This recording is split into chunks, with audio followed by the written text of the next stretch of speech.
பிரபல இயக்குனரும் நடிகருமான பாக்யராஜ் காலமாகி இருக்கிறார். தமிழ் திரையுலகத்தின் திரைக்கதை மன்னன் என்று புகழப்படுபவர் பாக்யராஜ். 73 வயதான பாக்யராஜ் மாரடைப்பு ஏற்பட்டு இன்று காலை சென்னையில் காலமாகி இருக்கிறார். சென்னையில் மாரடைப்பு ஏற்பட்டு இயக்குனரும் நடிகருமான பாக்யராஜ் காலமாகி இருக்கிறார்.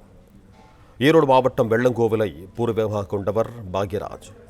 1977ஆம் ஆண்டு சினிமா துணை இயக்குநராக தனது திரையுலக வாழ்வை தொடங்கியவர் பாக்யராஜ்.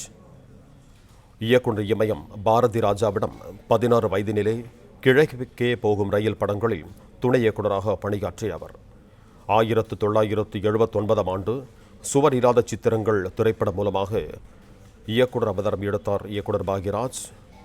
தற்போது நம்மிடையே இயக்குனர் பாக்யராஜ் அவர்கள் நினைவுகளை பகிர்ந்து கொள்ள இணைப்பில் காத்திருக்கிறார் நடிகர் வாகை சந்திரசேகர் அவர்கள்.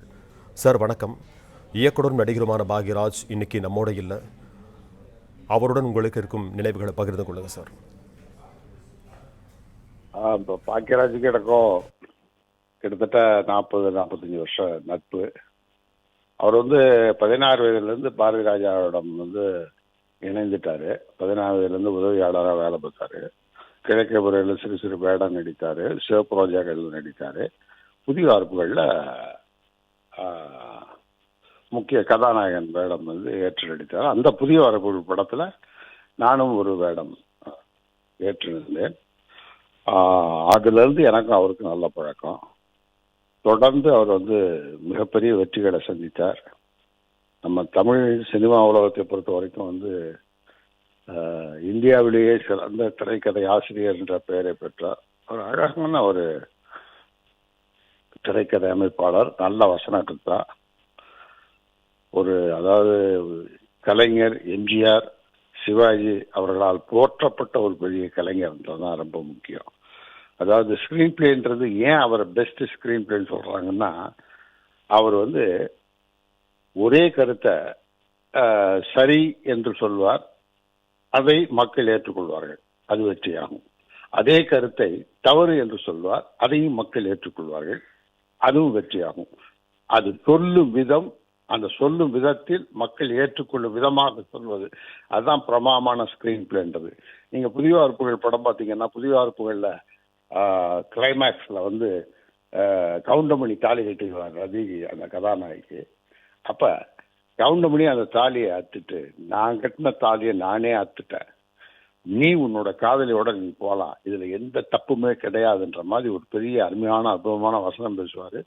தியேட்டர்ல மக்கள் கைதட்டி வரவேற்றாங்க அந்த காட்சியை. இது ஒண்ணு. அதே கிளைமாக்ஸ் அந்த 7 நாட்கள்ல ராஜேஷ் அம்பியா கல்யாணம் பண்ணதுக்கு அப்புறம் பாக்யராஜ் காதல்னு தெரிஞ்சு, ராஜேஷ் தெரிஞ்ச உடனே நீயே கல்யாணம் பண்ணிக்க, நான் தாலி தானே கட்டியிருக்கேன், அந்த தாலியை எடுத்துட்டு நீயே கல்யாணம் பண்ணிக்க அப்படின்னு சொல்லும்போது பாக்யராஜ் கேரக்டர் சொல்லும், என்னுடைய காதலி உனக்கு மனைவி ஆகலாம், ஆனால் உன்னுடைய மனைவி எனக்கு காதலி ஆக முடியாது சாரே அப்படின்னுவாரு. அதையும் மக்கள் ஏற்றுக்கொண்டார்கள். இதுதான் பெஸ்ட் ஸ்கிரீன் பிளே. பிரமாமா இப்படி அவரோட ஒவ்வொரு படத்திலும் ஏதாவது ஒரு வித்தியாசமான கருத்துக்களை சொல்லி மக்கள் மனதிலே நிறைந்தவர். ஒரு நல்ல நண்பர், எனக்கு நெருங்கிய நண்பர். அவருடைய இழப்பு ஒரு பெரிய இழப்பு. அவரும் நானும் அடிக்கடி தொலைபேசியில் பேசிக்கொள்வோம், விழாக்கள்ல சந்தித்தாலும் பேசிக்கொள்வோம். எங்களுக்குள் பழைய அந்த நாட்களில் நடந்த நகைச்சுவைகள், புதியவார்ப்பு ஷூட்டிங் டைம்ல நடந்த விஷயங்கள், இதையெல்லாம் நாங்கள் பேசி பகிர்ந்துக்குவோம்.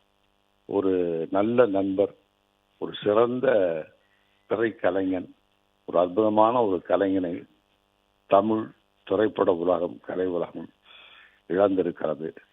என்னுடைய நண்பனுடைய இந்த மரணம் எனக்கு பெரிய அதிர்ச்சியை தருகிறது.